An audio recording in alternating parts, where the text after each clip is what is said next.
Radio. JMM Radio. Get your day's dose of inspirational music. Tune in to JMM Radio. Every Wednesday from 1 to 2 p.m. Only here on Radyo-Katipunan 87.9 FM. Tara na't simulan ng inyong umaga sa mga magagandang refleksyon tungkol sa ating buhay at pananampalataya. Kasama sina Cardinal Luis Antonio Tagle, Father J. Boy Gonzales at Father Nono Alfonso ng Kapisanan ni Jesus, Father Cali Llamado ng Manila Cathedral at Binibining Risa Singson Kaupeng ng Light of Jesus Community dito sa Kapit Pandasal sa Radyo Katipunan 87.9 FM. The Jesuit Hour. Get to know the Jesuits. Discover their spirituality, their history, their ministries. The Jesuit Hour. Anything Jesuit, everything Jesuit. The Jesuit Hour.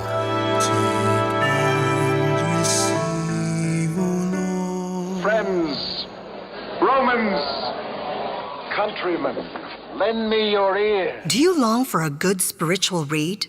Or for literature that not only feeds the mind, but nourishes the soul as well?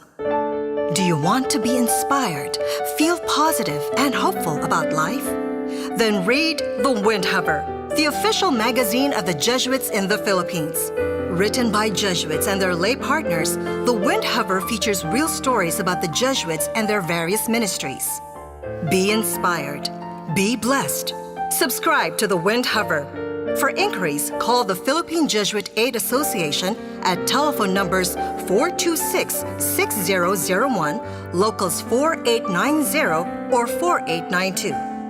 Once again, Philippine Jesuit Aid Association, telephone numbers 426-6001, locals 4890 or 4892. Kaibigan, alam mo na ba kung anong dapat gawin upang iwasan at sugpuin ang COVID-19? Iwasang hawakan ng bibig, mata at ilong. Laging maghugas ng kamay gamit ang sabon at tubig sa loob ng 20 segundo. Linisin ang mga bagay na palaging hinahawakan. Kumain ng balanse at masusustansyang pagkain. Matulog ng sapat, huwag magpupuyat. Stay home. Sa wastong pag-iingat, ang virus hindi kakalat. COVID-19, kayang-kaya nating tapusin. We are now on YouTube. Watch all of our live episodes plus exclusive content in our channel at radyo-katipunan FM. Don't forget to click subscribe and hit the bell to get the latest updates. Radyo Katipunan. News, insights, inspiration. Radyo Katipunan. Down from the hill and down to the world. Radyo Katipunan. The voice of the Blue Eagle. Jescom Music Ministry, your daily dose of inspiration. Follow jescom.ph on Spotify and Jescom Music on YouTube. We are also on iTunes and Deezer. Radyo Katipunan, 87.9 FM. And there was another drive-by The fire we reported at the old fire hall is still burning out. Do you sometimes feel confused or lost in the complications and complexities of life? Do you feel drained, listless, or exhausted from the daily burdens and responsibilities? Why not seek our campus ministers on air every Tuesday from 2 to 3 in the afternoon?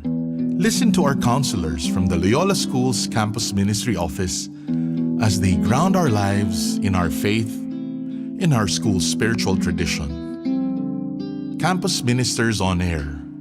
Be guided, be inspired, be blessed. Listen to our Campus Ministers on Air. Hello mga katipuneros. This is Father Ro Atilano SJ. Listen to our serving of stories that will inspire you and keep you going. Kaya tara na at nasapin ang masarap na timpla ng buhay. Welcome po kayo sa The Parable Cafe every Tuesdays at 3:30 p.m. only here on Radyo Katipunan 87.9 Bahala sa iyo, kaibigan ko. Getting reliable health information about the COVID-19 outbreak can be a lifesaver. If you are not certain about what you see on social media about the coronavirus, do not share it or like it.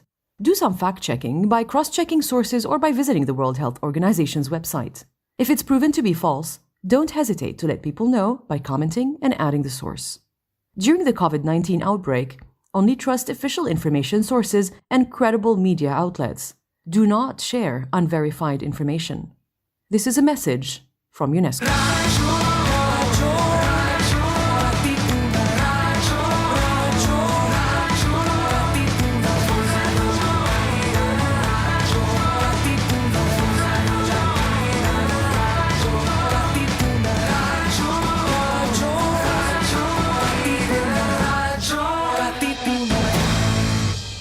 Radyo-katipunan 87.9 FM. Radyo, radyo, radyo, radyo, radyo, radyo, radyo, katipunan. Radyo, katipunan. Radyo, katipunan. Radyo, radyo, radyo, katipunan. Radyo, katipunan. Voice of the Eagle kami, di mapipigil sa pagbabalitang tumpak at tama. Buhay atin sa labas ng eskwela, ating ibibida lahat ng eskwela. Radyo, radyo, katipunan. Radyo, radyo, radyo, katipunan. Radyo, katipunan. Radyo, katipunan. Kawal ni Ignacio, katipunero sugo. Todo sa kayod, tunong at tulong. Lipad na Blue Eagle, galing giting at tigil.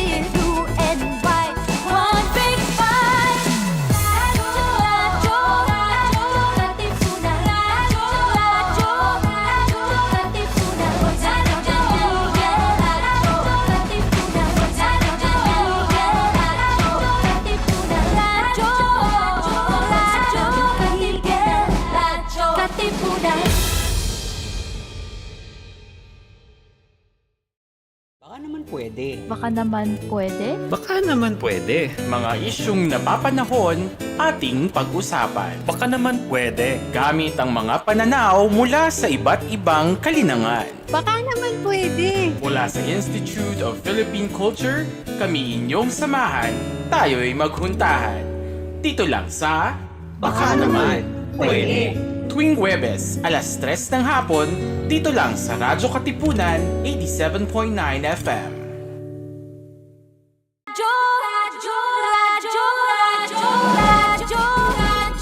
Baka naman pwede. Baka naman pwede? Baka naman pwede. Mga isyung napapanahon, ating pag-usapan. Baka naman pwede. Gamit ang mga pananaw mula sa iba't ibang kalinangan. Baka naman pwede. Mula sa Institute of Philippine Culture, kami inyong samahan, tayo'y maghuntahan.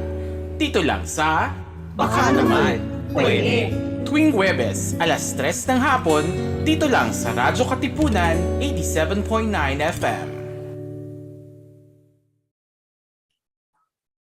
Ayan, magandang hapon sa ating lahat at sana'y naging makabuluhan ng inyong Valentine's Day. Nakikinig kayo ngayon sa Baka Naman Pwede, isang programa ng Institute of Philippine Culture at ng Radyo Katipunan na naglalayong pagnilayan ang mga napapanahong issue gamit ang lente ng agham panlipunan o social sciences. Nais din natin mapagkwentuhan ng mga bagay na baka naman pwede nating tignan muli, pag-ukulan ng pansin at aksyonan. Ako si Jaztine Calderon ng IPC. Last week, pinag-usapan natin kung paano nabuo ang isang kurso sa Ateneo na tumatalakay sa politika ng estetika kasama sina Roy Agustin, AJ Elicanio at Migs Rivera. Ngayon naman, sa linggong ito, tatalakayin natin ang paksang Love and Romance in Pinoy Movies. Yan, makakasama natin ngayon si Jason Liwag, isang aktor, manunulat, film critic, at sayantipiko. Ating pag-uusapan kung paano inilalarawan sa pelikulang Pilipino ang romantic love. Gayon din ang mga iba't ibang mga elementong bumubuo para sa matagumpay ang isang Filipino film. Sa ating mga viewers sa Facebook naman, maaari kayong maging bahagi ng ating kwentuhan. Feel free to leave comments and questions during the discussion. At babasahin natin yan sa ating question and answer portion maya-maya. So, hindi ko na patatagalin pa. Please allow me to introduce our guest for this afternoon.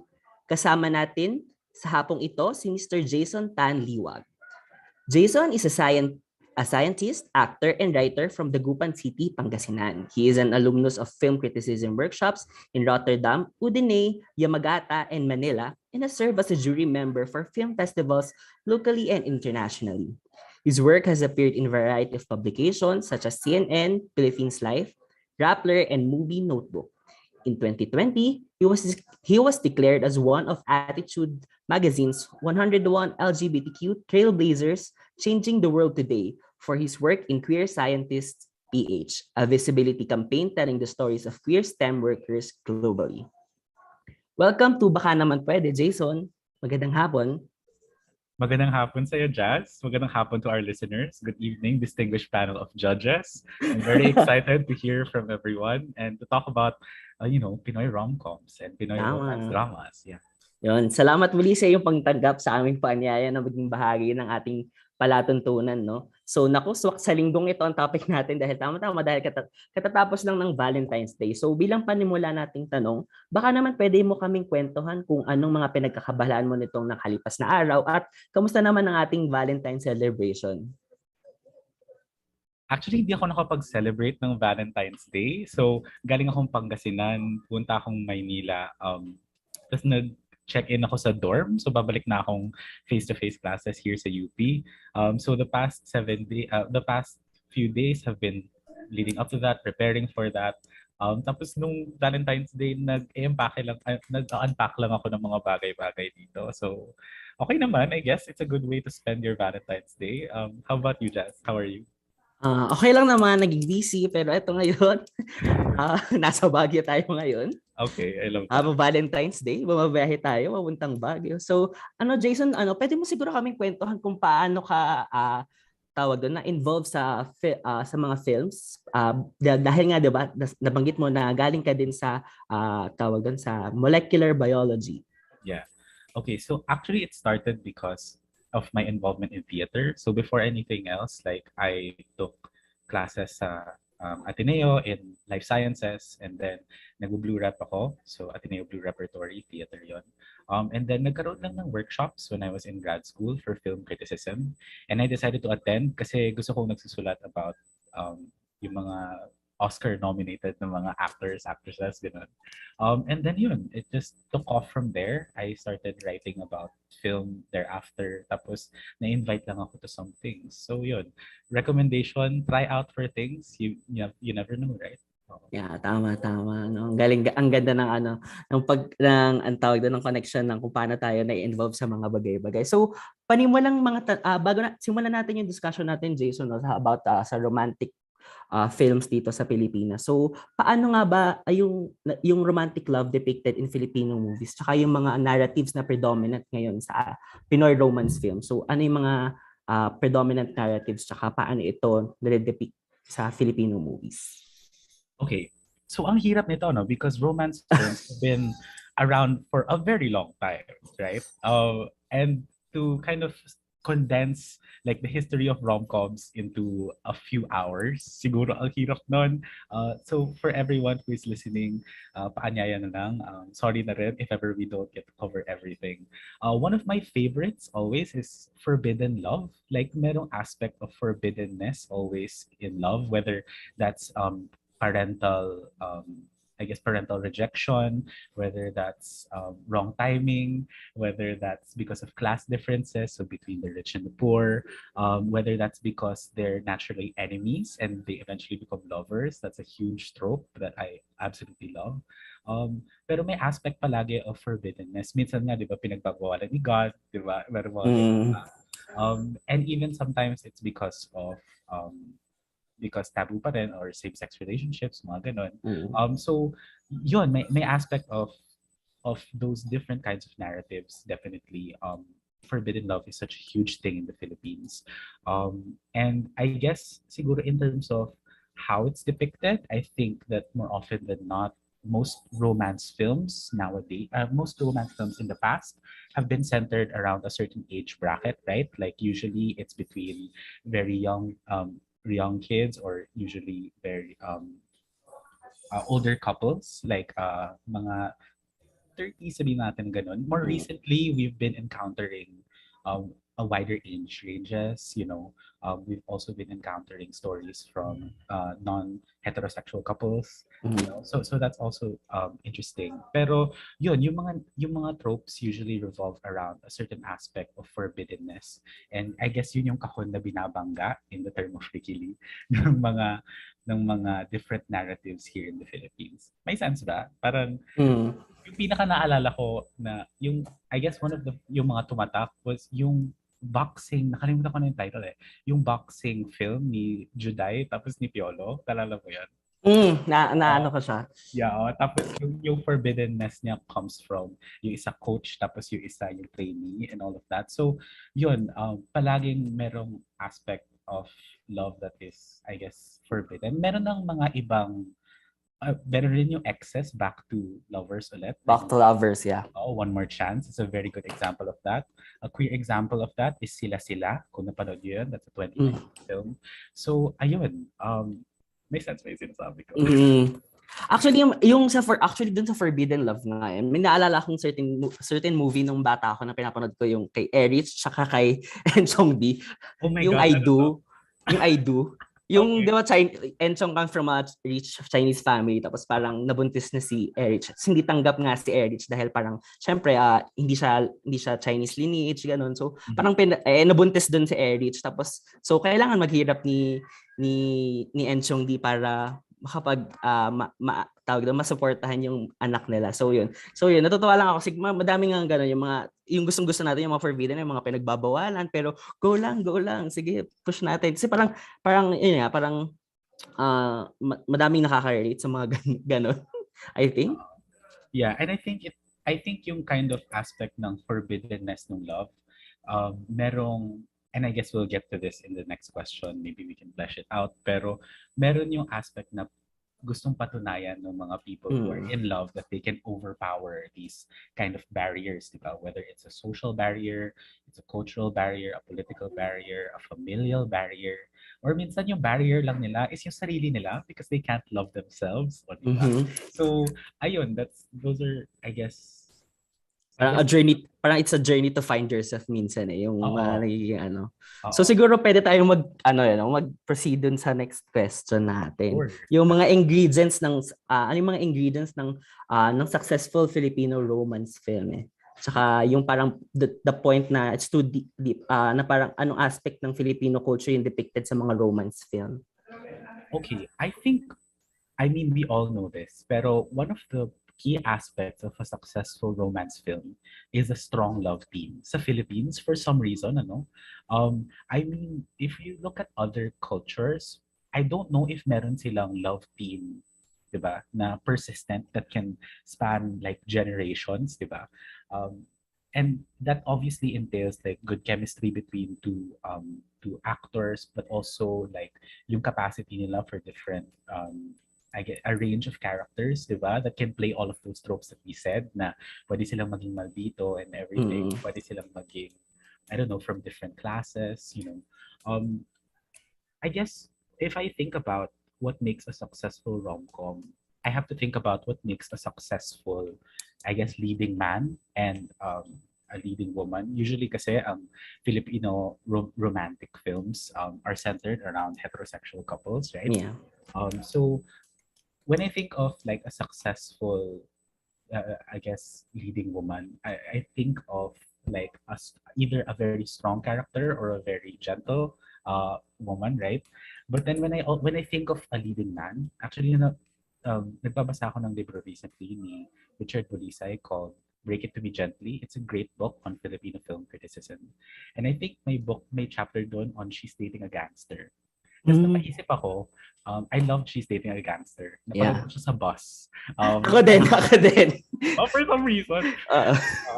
Tapos, iniisip ko kasi, parang, does Daniel Padilla fit into the conventional like level of parang conventional attractiveness. Parang meron siyang bad boy image to him, 'di ba, na eventually nagbe-breakdown to reveal a more sensitive side.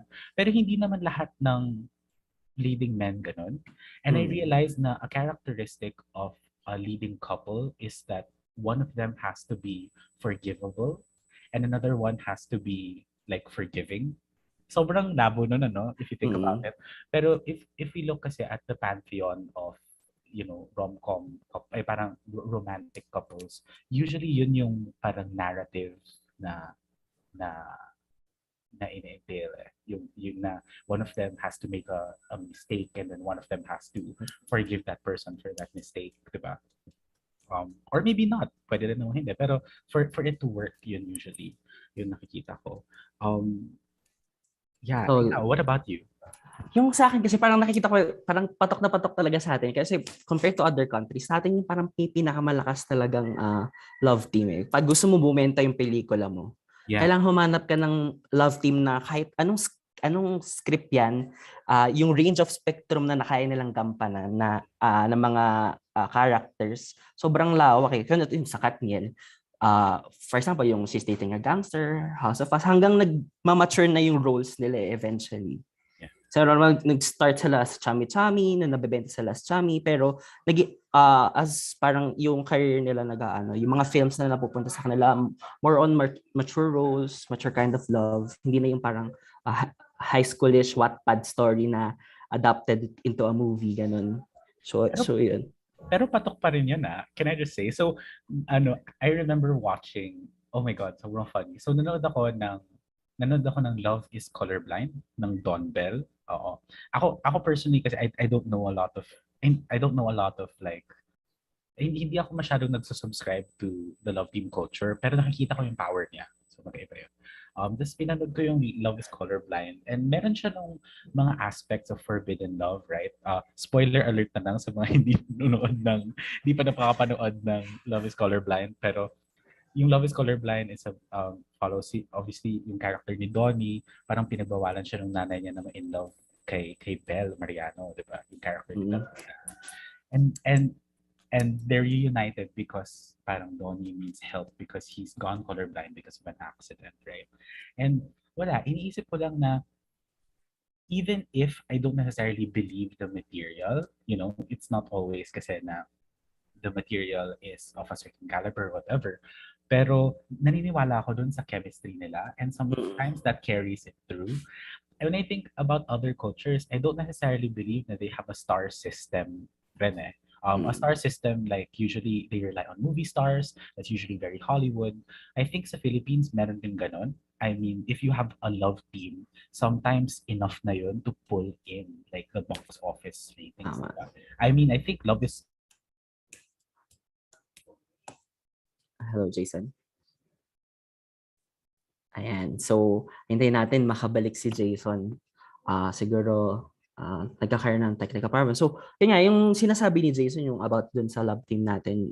Dito nga lang kasi sa Pilipinas, yung merong parang certain love team na parang in a generation, may mga love team na ini-introduce sa atin na yun talaga yung parang humahatak ng audiences natin na parang nagiging box office yung kanilang mga films. Like, for example, si Rico yan, tsaka si Claudine Barreto, diba? Doon start sila. Tapos, Marvin Agustin, Jolina Magdangal. So, ayun. Ano pa bang mga love teams na natin na throughout the years, no?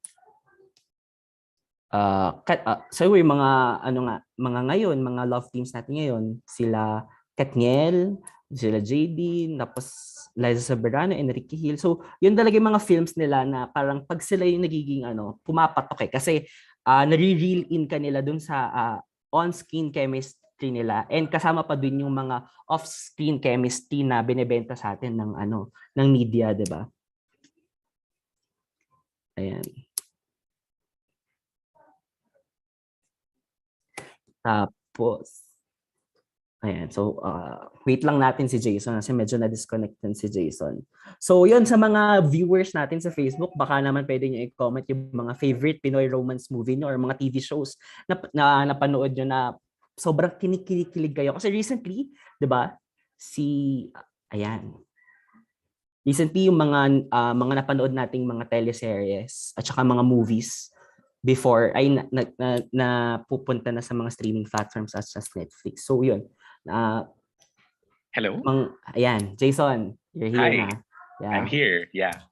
Sorry, what were you saying? Yun, nag-rundown lang ako ng mga tawag doon, mga love teams. Tapos and then nabanggit ko din yung mga films from the past na ina-upload na siya sa mga streaming platforms. So mas nagkakaroon tayo ng access na makita yung mga previous works nila. So yun. Definitely. I think one of the powers of a love team, siguro, which is why it's been so successful, is that I think people love to believe in love, right? I think that Yes. people love to believe in this idea of fatedness, I think. Sorry, so just to preface everything pala, a lot of what I'm trying to say, the good parts at least, are come from like a conversation with my friends who hold this Twitter Spaces every Wednesday. So shout out to Cine Spaces, kay Pao, kay Bill, kay Jill, kay Mark Leander. Ayun. I think that there's an aspect of fatedness, that people want to believe in. They want to believe in this idea na, after X number of years sila pa rin, or after nila mag-break up, pwedeng magkabalikan sila, or after, all of the trials and tribulations with their families and all of that, pwedeng maging sila. Makikita natin yan sa Hello, Love, Goodbye. I mean, with Hello, Love, Goodbye, makikita mo na yung two characters, if they promise to each other, diba, na they'll love each other even from afar, or that they'll come back to meet each other again when they're different people or better people. Makikita mo rin yan sa mga films like One More Chance, diba? I mean, it begins with a love team, diba? Established love team na sinira in the beginning, right? So sobrang shook yung mga tao, and then later on it shows how they get back together, which was actually I think it was very groundbreaking, like if you think about it, because that was such a risk na you leave your love team, diba, to dissolve and then to come back. Ayun. So ayun, I think love teams, marami siguro nag-iisip parang, are love teams still a thing? May article recently ang CNN Philippines Life on this. Ang title is "Are We in a New Era of Filipino Love Teams?" That's by Andrea Panaligan. And it talks about there are a lot of other love teams that have been spouting recently. It's not just yung mga Aldov, it's not just JP and Liz Ken. Who am I forgetting? Kathniel. Meron na yung mga Don Bell. Meron yung isang film that Love at First Stream, I think. That was a recent MMFF entry that also launches two pairs of love teams. There's obviously Ellie Coy, which is, if you've watched Game Boys, the digital series, and then Game Boys, the movie. Oh, yun. It also treads on that. I think, ultimately, the love team kind of signifies a lot of these other things that people kind of believe in it. It's the idea of fatedness, the forbidden aspect of romance, and all of that. Ayun. What do you think, Jack? Ayun, parang yung parang kapit na kapit kasi tayo mga Filipino dun sa sa idea na fatedness, na kahit anong mangyari kami pa din, ganun. So parang doon tayo parang naengganyo na manood talaga. Parang sobrang nare-reel in talaga tayo sa ganung mga love stories na kasi even in teleseries ganun din diba? Sa television. I think though that in terms of what the love teams do, significantly nag-change na yung mga bagay-bagay. Obviously, like one thing na I think in contrast with like the romance depictions of romance in like the 80s, 90s, early 2000s, before it was more melodramatic, I think. That comes from Jill, one of my friends. Like, mas melodramatic siya, mas sweeping acts of romance, crying in the rain, ano pa ba, running after a speeding bus, mga ganun, di ba? Like, when you think about it, that's usually it. Pero ngayon, I think mas grounded na siya towards realism. Yeah. Na may kaakibat na cynicism rin. Mundane acts of love, bringing people food, being there for someone, mga ganun. I think that sort of started with that thing called Tadhana. That thing called Tadhana kind of is in the middle of those two things, you know. I mean, there's obviously Angelica doing a lot of crazy stuff, right? Going on spontaneous trips, you know, being with this random stranger. And then on the other side of it, it's just a story about companionship, right? Like, na minsan gusto mong may makinig lang sa'yo. And that's a very mundane act. So yun, I think that's a huge difference now. Obviously, may difference na rin in terms of the age ranges of the people who are falling in love. Obviously, meron na tayong mga Hintayan ng Langit, meron tayong, pati si Cheving at Apple, My First Considered, Rainbow Sunset. I mean, so, ayun, iniisip ko na, and even younger, actually, may mga Billy and Emma, ano pa bang falling in love na sobrang mas bata. Iniisip ko kasi pagdadalaga ni Maxim Oliveros, pero that's a very, I think that's more of coming of age rather than centered on romance. Ayun. But I think of those then as well. Actually, yung mapapansin ko ngayon, parang may article ako nabasa, yung, di ba, sobrang naging hit yung Hello, Love, Goodbye, yung directed by Kathy Molina. Sobrang, yung naging process nung pag-create ng film, sobrang grounded na parang pinagtrabaho niya talaga si Catherine dun sa Hong Kong para lang maramdaman niya yung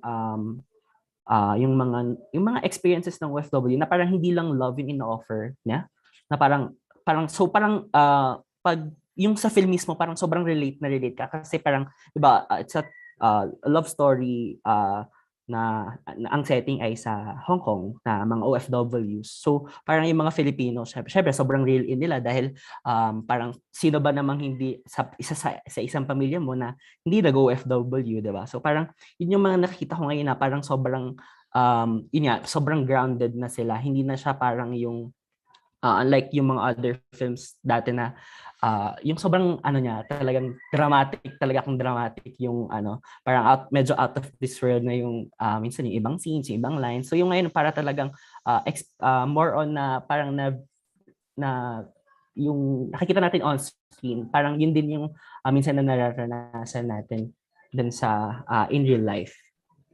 So parang tapos aside from love themes, diba parang yung mga films na nag-a-arise na sumisikat, such as yung mga films ni Alessandro De Rossi tsaka ni Paolo Contis, tapos yung kay Alessandro De Rossi din tsaka yung kay Empoy, diba yung mga films na tawag doon na kilig din tayo pero hindi naman sila love team din. Tapos yun din, feeling ko another ingredient din ng successful Filipino romance film ay yung mga famous sidekicks nila. Yung parang meron talaga silang taga-push ganun na okay. Sila Ketchup Eusebio. I think of Jason T sa I'm Drunk I Love You. Oo, si Jason T. Yun, oo. I think wala. I mean pati sa using Hello Love Goodbye as an example. Merong mga friends si Catherine, right, na OFW rin, na pinupush siya palagi to go on these dates and all of that. I think that's very true. Because usually, I think yung mga protagonists sa love teams usually kailangan nila ng usually yung protagonists in romance films, I think kailangan nila ng extra push from people within their external environments to actually do something usually. I don't know why that is actually, but that is something that happens regularly. I also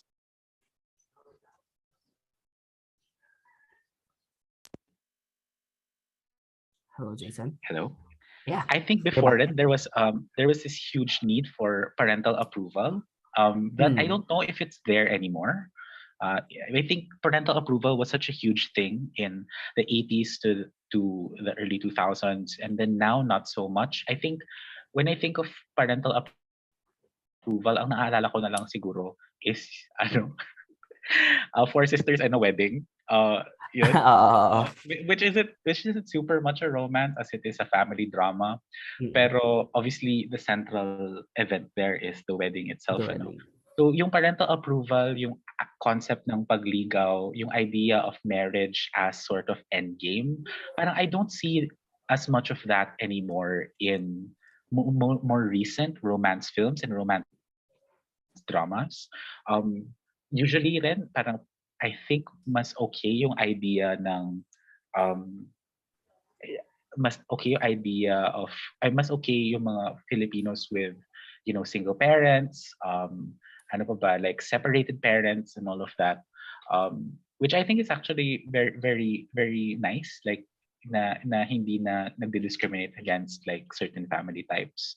I think that also comes, maybe that goes to like the weakening of like religious power. I don't know.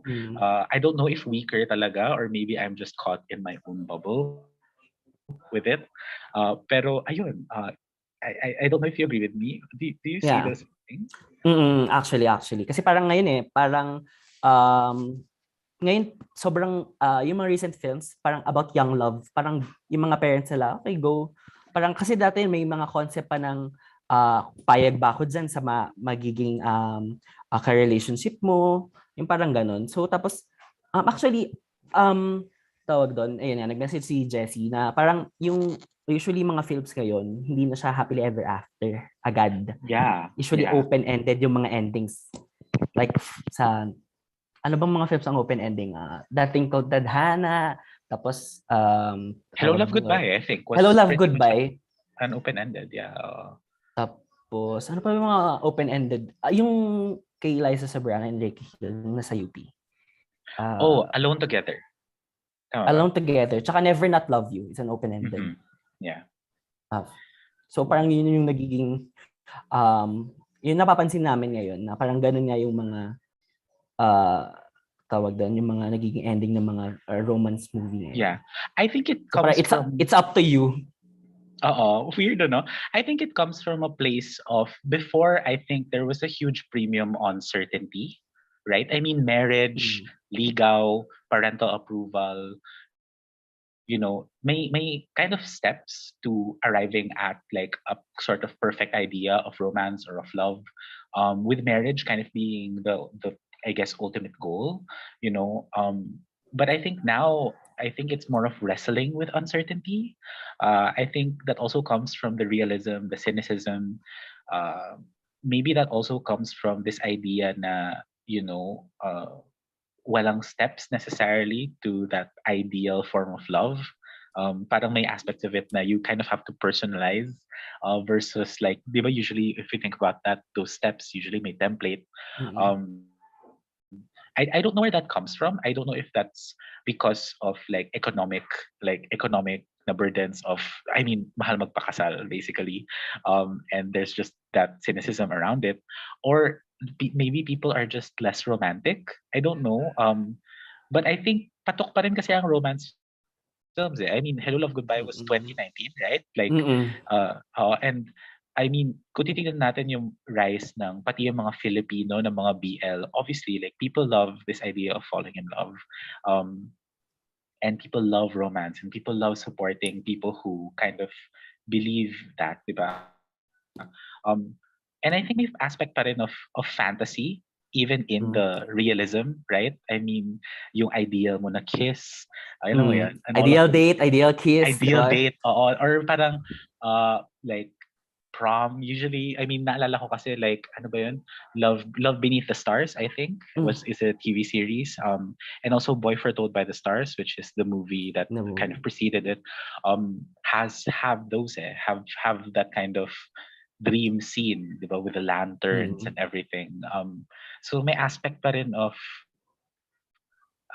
fantasy that's associated with, I think, romance that people really still love. And ako personally, I super respond to, even if I know na it's not likely going to happen to me. Alam mo yun? Is that weird? Parang kinikilig ka pa rin, parang too much na siya, pero parang pinapaniwalaan mo pa rin, sana, parang, hindi mo naman ni-wish na mangyari sa'yo, pero parang hatak na hatak ka dun sa mismong pangyayari. Diba? Tapos, ayun nga, another thing about, open endings, parang yung mga nagiging recent trend ngayon sa mga romance film na open endings, parang it gives power to the audience na parang choose your own ending. Yeah. Parang it's up to you how will you navigate after that. Parang ayun na yun, parang it gives power din talaga dun sa Then it gives freedom to think about what happens to the character. Sometimes I don't know if that's lazy writing. Hello? Minsan it is. Minsan it is. Writers kung may nakikinig. Minsan it's lazy writing. Sometimes though I think it's good, especially if I think especially if may strong association rin with fanhood. Sometimes they like leaving it open-ended so that people are able to write their own stories literally. Fan fictions, fan fiction, which I think malaki rin yung interplay with that with current romances. I think before it was really yun nga, it was really more of based on what the writer wants, based on what the director wants, or what the love team's kind of brand is or whatever. I think it's to a certain extent may aspect of fan interaction na rin with it, which I think is also reflective of like how digital our culture has been. I mean, I think meron nang nag-creep in to that in films themselves, right? I mean, Love at First Stream is a film that happens entirely. No, hindi entirely, pero it's a film that's centered around video streaming, right, on Kumu, and that is very interesting because there's a commercial aspect to it, but it's also something that happens now. People find love on streaming apps, and on Discord servers, or and online all dating. of that. Online Actually, dating, Actually, we have a question from Facebook. So, yan, from Tita Oni. Hi, Tita Oni. Hindi kaya ayan, so sabi niya, hindi kaya kailangan na i-elevate na sa ibang level ang romance films para mas strengthen ang self-love kaysa the dependency na napoproject sa maraming films. Okay, I have an issue with this idea of elevation, like as a general thing, because it doesn't mean that a film is parang targeted at a commercial siguro na audience. It means that it's cheap, or it's not. However, I do think that there are sorry, can you repeat the question para lang sure ako na yung target ko. Okay. Hindi kaya kailangan na i-elevate na sa ibang level ang mga romance films para mas strengthen ang self-love kaysa the dependency na napoproject sa maraming films. I think sometimes when those two things I don't think those two things are mutually exclusive. I think the best kind of romance films, like the best kind of love, teaches you to love someone and to love yourself. Sometimes it makes you choose one or the other, and that reveals a lot about the characters themselves, and I think it also reveals a lot about our relationship with ourselves. But I think that I just don't think that those two are mutually exclusive. Marami naman kasing films that are centered on self-love, like I remember Ulan. Naparod niyo ba yung Ulan? Not yet. Kay ano yun? Kay JD? Ay, main. Double check ko. Pero Ulan, I love that film. Kasi she enters these different kinds of relationships thinking that it'll be the one, and then it ends with her kind of reuniting with herself to a certain extent. That's an idea of self-love. Meron rin naman na it shows how toxic people are in general. And I think that also serves as an effective romance film in terms of showing like the horrible parts of dependency, and the necessity of self-love. So I don't know if I'm necessarily answering your question. Maybe I just hope na people realize that it doesn't necessarily have to be, I guess, explicitly depicted na this is a story of self-love for you to find some aspect of self-love in it. Does that make sense? Although Sometimes it's also just bad writing. So yeah. Anyway. So yun. So, okay. Yung ulan pala, it's Nadine It and was Carlo Aquino. Yeah, Nadine and Carlo. I was about to say that. Yeah. Okay. Sige. Irene Ayun. Villamor. Yeah. Dagdag pa ni from the question is parang siguro dun coming from a television angle na parang a romance teleserye na parang angle is laging pinag-aaway and compete yung mga characters sa halip na empowerment. Kasi parang 'di ba yung mga teleserye sa hapon lagi sila nag-aaway. So feeling ko coming from that yung mga yung question na parang i-elevate nga yung elevate. Okay.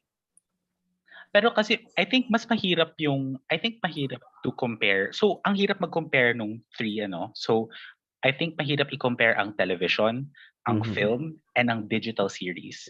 A lot of, for example, I think we'll get to this later, pero a lot of queer media is digital series, which means that they've been written out way before, and then they're filmed like a movie, but they're released like a TV show, right? So that's weekly, ganon.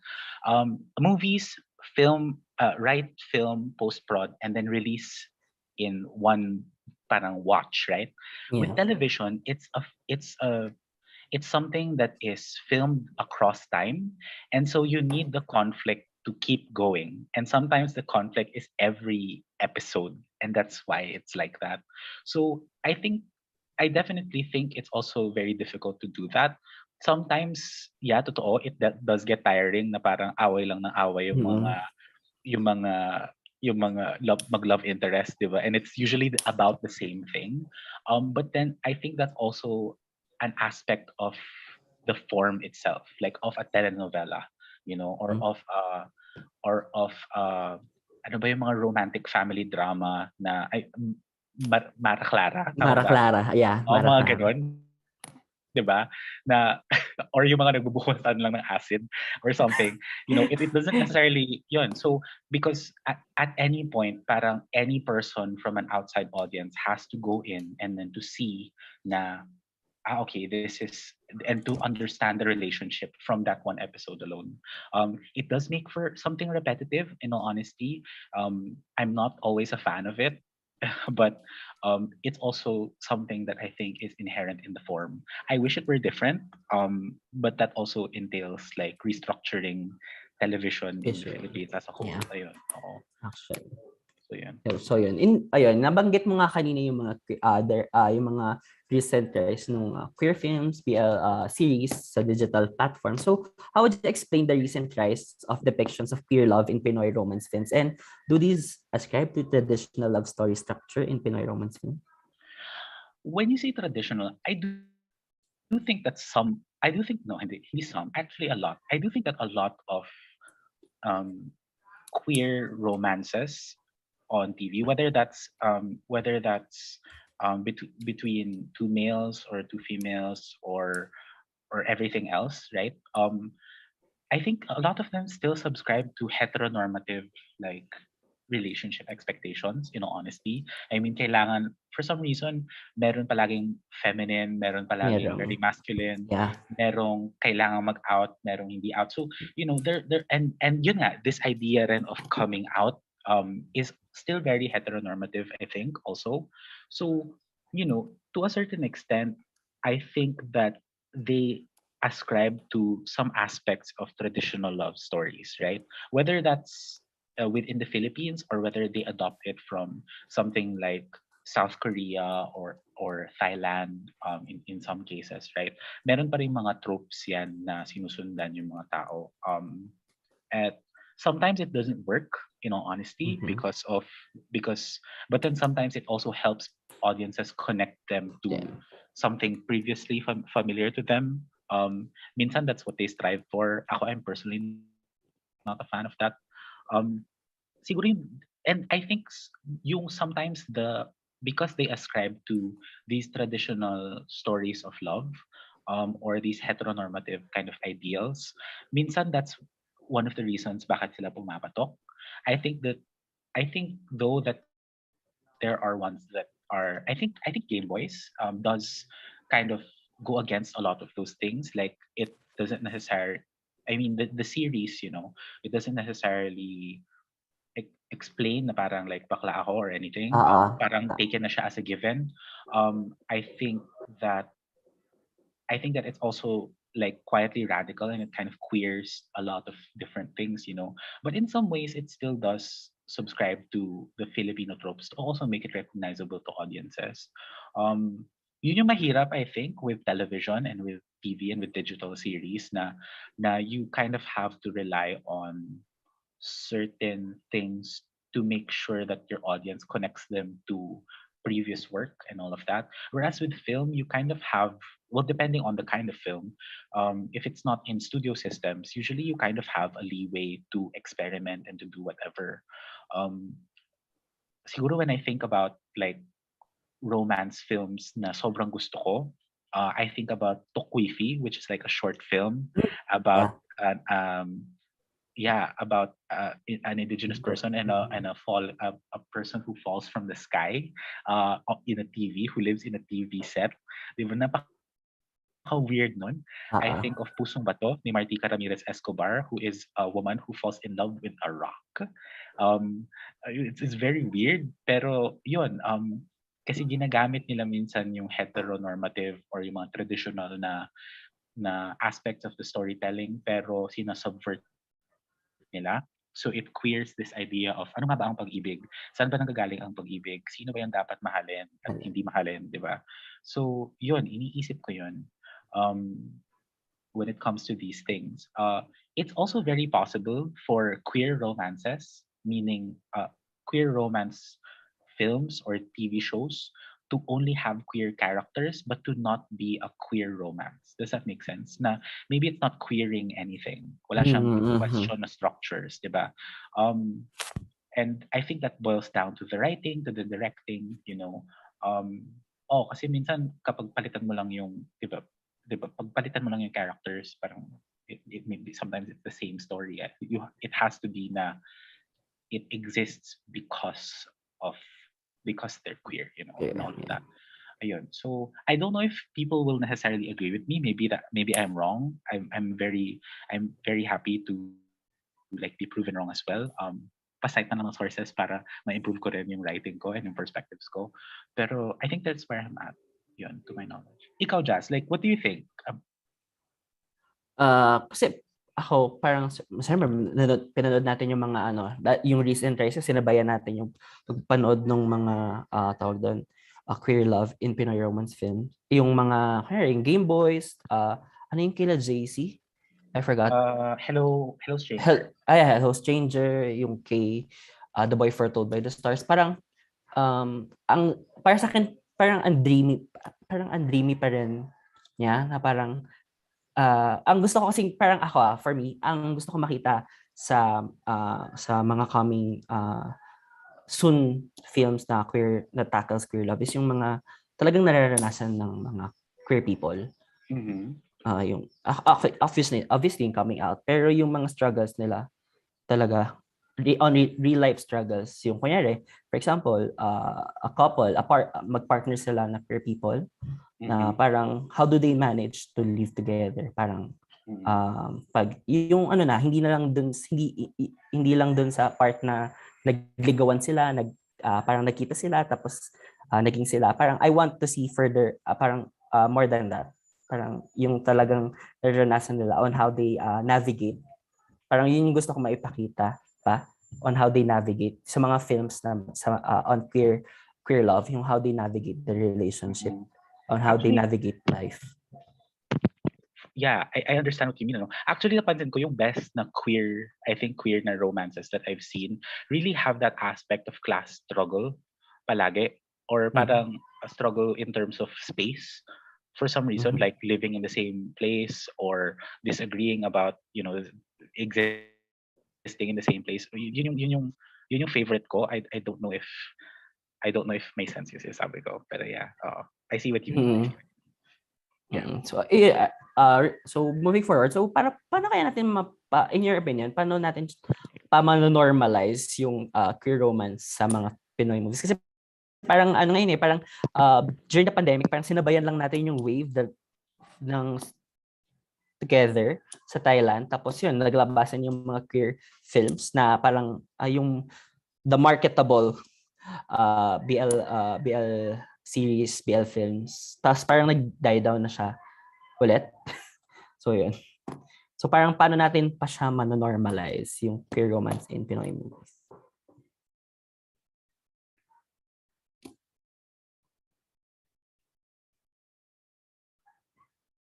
Hello, Jason. Hello? Hi, sorry. Nakamute pala ako. Okay. I think that's a difficult question, like the normalization aspect. Kasi on one hand, like, to normalize something, takot ako na ma-wash out yung stories, yung specificity of the stories, if that makes sense. Because to I think yung mahirap with the first wave of like BL stories was that people wanted, I guess, because konti lang yung stories na yun, they were very protective of it, right? And because of that, people want like na, if you're the only person who can do something, right? Or if you're the only queer person this is from a book ni Emily Nussbaum, which is called I Like to Watch, Arguing My Way Through a TV Revolution, in yung title.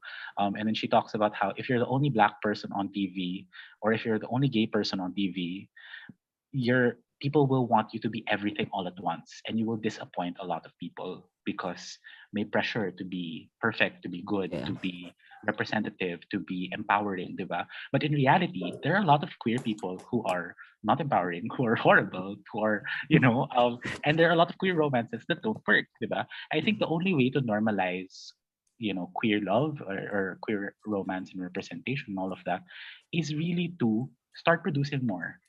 Yeah, actually. More stuff, diba? And allow queer artists, to write the stories, to star in the stories, to do all of those things, but also like inviting, filmmakers and from all parts, hindi lang directors and writers, but also like cinematographers, etc., who might not necessarily be queer, but who are also allies, to also help create the stories. I mean, when I think of like a great Filipino na queer na film, I think of Pagdadala Talaga ni Maximo Oliveros. I recently I love Giancarlo Abraham sila. Pero I mean, looking at films abroad, diba? For example, Portrait of a Lady on Fire. One of the actors there is not queer. She's straight and she's married. Pero she helps tell the story because she understands what is at stake for the story, right? So and I mean, Todd Haynes created Carol, diba? So I think that maraming great material that is queer, that is made by allies, and I think that there is room for that. But I think we're at sorry, go. Sige, share ko lang. Actually, one of my favorite queer films na lately is yung Mamu and A Mother Too. Yes, yung kay Rodson. Yeah. Sobrang grounded ng pagka-tell ng story. Yung family, parang about family, yung having a family na isang trans, diba? Parang sobrang grounded. I mean, yung elements ng film, sobrang grounded niya talaga. So yun, share ko lang. And I think that also, I think to depict yun nga. I mean, bottom line ko lang is you'll only normalize queer stories if you start funding more of them, because then you will have more stories that are diverse. And I think that also comes down to producers. So producers, if you're listening, please make stuff that is challenging, because I think people are afraid to lose money over queer like media in general, in any media in general, pero especially queer media. And I think Viola Davis said this, pero parang if it's worth something, you have to be willing to lose something, right? And I think that it's been proven naman that there is an audience out there for queer material, but also an audience out there for Filipino film in general. Ang dami kasing nagsasabi na parang walang mag-stream yan kasi hindi nila alam or whatever. But we know that that's not the case. Ang daming people that are interested. So actually, di ba ang Hello Stranger, sinave niya ang tawag doon? KTX. Sinave niya ang KTX from closing. Diba? So Yeah. talagang may audience talaga. Ang matter lang is talaga yung syempre yung funding and then yung tawag doon, support from the industry talaga. Yeah. That sounds pretty optimistic, and in general, like, pessimistic ako as a person. But I do believe that. Like, I really do believe na there's a space for that. Um, yeah, and there are people who are galvanized around it as well. Ayun. So I hope more. I hope more stories. I just hope more films in general. Ayun. Oh, yeah. Parang ngayon wala bang malalabas na bagong pelikula? Kasi diba parang, I don't know, lately parang medyo naghahanap ako ng mga films to watch na bago, na Filipino. Uh-huh. Yeah, Aside meron from, actually. Well, I mean, merong mga slate yung Viva Max na films. Although I'm not a fan of like a lot of the Viva Max material. But yeah, meron ring mga recent releases from KTX, yung mga old mga MMFF films from last year. Yung Love at First Stream nandoon, since we're talking about romance. There are a bunch of new films coming out. I think FDCP released like a list of like exciting new films from these parang directors, ganun. Pero ito siguro, maybe I'm rushing, pero for me, like, one of the things na I wish people would explore more is to not look for romance only in like mainstream commercial cinema. Kasi obviously, kapag isa lang yung source na hinahanapan mo ng kwento, isang kwento lang yung makukuha mo. Or limited lang, right? Because each studio has a formula and all of that. Pero maraming mga kwento that actually exist outside of the studio system na napakaganda. I mean, apart from film festivals, feature-length films in film festivals and all of that, maraming mga stories from short filmmakers. I mean, yung sinabi ko, Pusong Bato, yung Tukwifi, those are short films. Oo. Recently, Peterson Vargas, yung How to Die Young in Manila. Oo. And also, marami pa eh. So, I hope madali lang siyang hanapin. Hanapin nyo lang Filipino short films. Maraming short film festivals na libre na nangyayari ngayon online. I really hope people try that out kasi ang daming interesting na love stories out there na hindi lang talaga sila nabibigyan ng chance to become a feature. I remember this one called si Astri Maka si Tambula or something like that, by Zef Suarez. It's available on Rappler's website, I think, and it's about a trans, I think, Bajau woman who falls in love with yung isa niyang kasama doon. So ang ganda ng film, and I hope na more people kind of find those little gems kasi hindi mo talaga i-expect yung mga hindi mo talaga i-expect to find these stories necessarily if you don't look for them. Ayun. So, yun. Yun lang. Yan. Ayun pala, magta-time na pala tayo. So, ayun. So, before... 2:57 daw pala. Sorry. So, yun.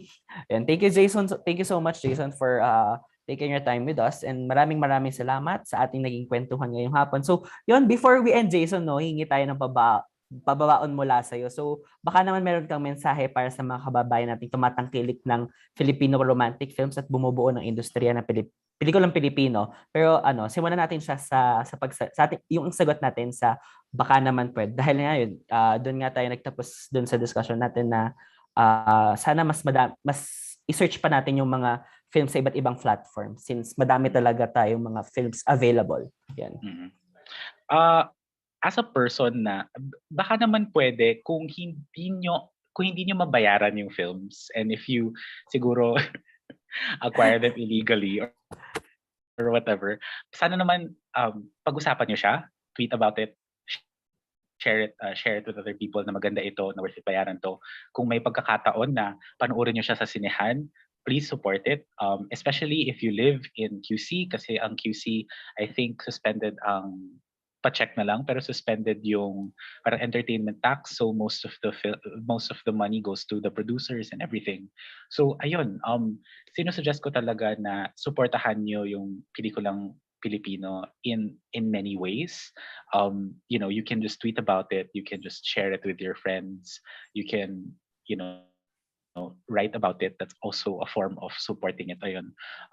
Pero sana rin kung may nakikinig na producers, please risk on unconventional romances, whether that's unconventional in terms of how it's told or who it's about. Please risk it kasi meron at meron talaga makakahanap niyan at merong magtataya doon. In the same way na marami namang nagtataya tungkol sa pag-ibig. Ayun. Yun yung sabi. Maraming salamat, Jason. So, sa mga audience natin, i-consume, hindi lang natin ko-consume yung film, pero pag-usapan din natin siya. I-write a post about it on Facebook, tweet it, use other tawag doon, mga platforms like Letterboxd. So yun. Yeah. Yung madami na din akong friends na nakikita ko na nagagano na rin eh. So yun, they write about film reviews, yun. So ayun. So thank you so much, Jason. And dito po nagtatapos ang Baka Naman Pwede at maraming salamat ulit sa ating panauhin na si Mr. Jason Liwag. So Jason, baka may gusto ko palang i-promote or batiin?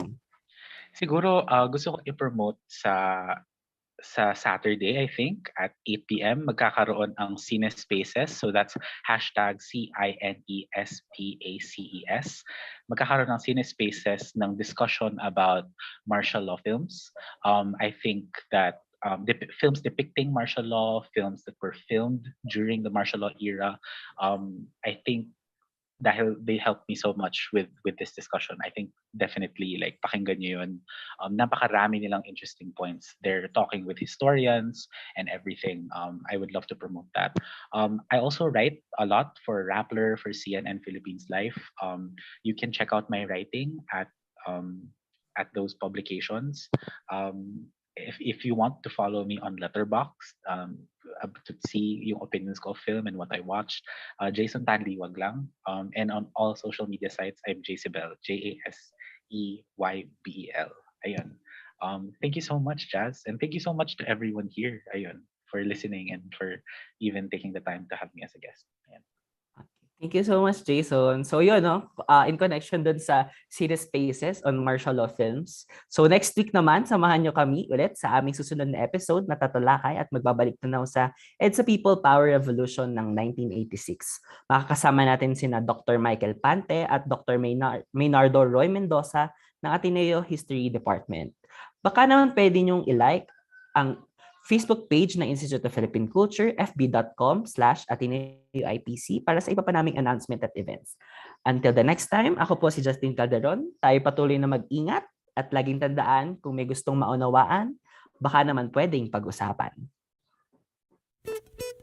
Baka naman pwede. Baka naman pwede. Baka naman pwede. Mga isyung napapanahon, ating pag-usapan. Baka naman pwede. Gamit ang mga pananaw mula sa iba't ibang kalinangan. Baka naman pwede. Mula sa Institute of Philippine Culture, kami inyong samahan. Tayo'y maghuntahan. Dito lang sa Baka naman pwede. Tuwing Huwebes, alas 3 ng hapon, dito lang sa Radyo Katipunan 87.9 FM.